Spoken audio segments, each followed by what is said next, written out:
好，来乡亲啊，继续来看，因为地震，花莲的天龙城大楼倒坍起，目前2支的 H 型的钢梁已经架设好势了。啊，针对着拆除的作业，县府建设处的处长有上新的回应。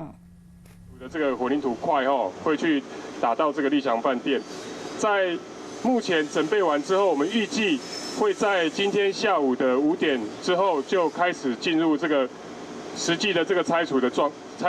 动作。那拆除的工作呢，我们原则上我们会从建筑物的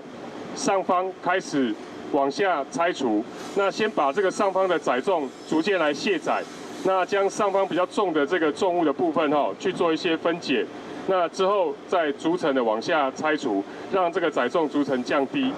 在这个天王星大楼的部分，我想拆除的过程当中，我想大家很关心的就是目前现在去做的一些红黄单的评估那红黄单的评估，我们截至目前，我们有收件了189件的这个要申请去做紧急评估的部分。那已经有去做评估的，有张贴红单的部分，现在有25户是张贴红单，那有14户的部分是张贴黄单。当然这个数据会每日会更新所以它会持续会有一些增加的状况。在评估为这个红单的部分，有几栋建筑物，它的状况是必须要再去做进一步比较详细的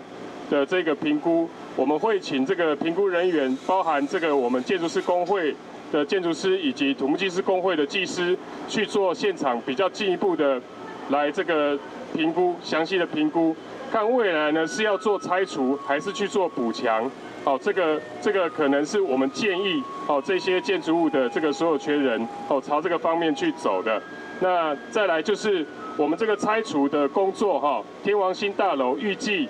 我们是2个礼拜的工作天，那我们是24小时的日夜拆除，用这样的一个拆除方式希望能够尽快的把这个建筑物拆除完成。在拆除的过程当中呢，我们也会配合这个地检署的这个取样去做相关的这个鉴定取样的部分所以说以上这些跟各位做一个简要的说明。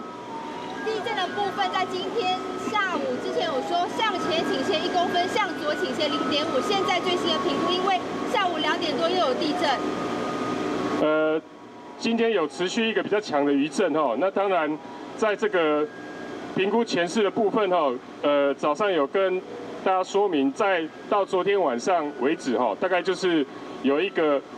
建筑倾倒之后再去做观测，持续有一个在往水平方向再去倒的这个距离大概是6公分那刚才去观测的结果其实变动并不大那所以说，其实在整个建物的状态目前是趋于稳定的状态，所以说其实没有变动很大。那或许刚刚有这个1公分的这个说法那可能在实际上观测的结果大概距离大概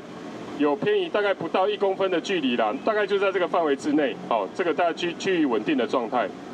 那目前它的倾斜角度是？我们是用这个距离去偏移的距离去观测我们并没有用那个角度来观测。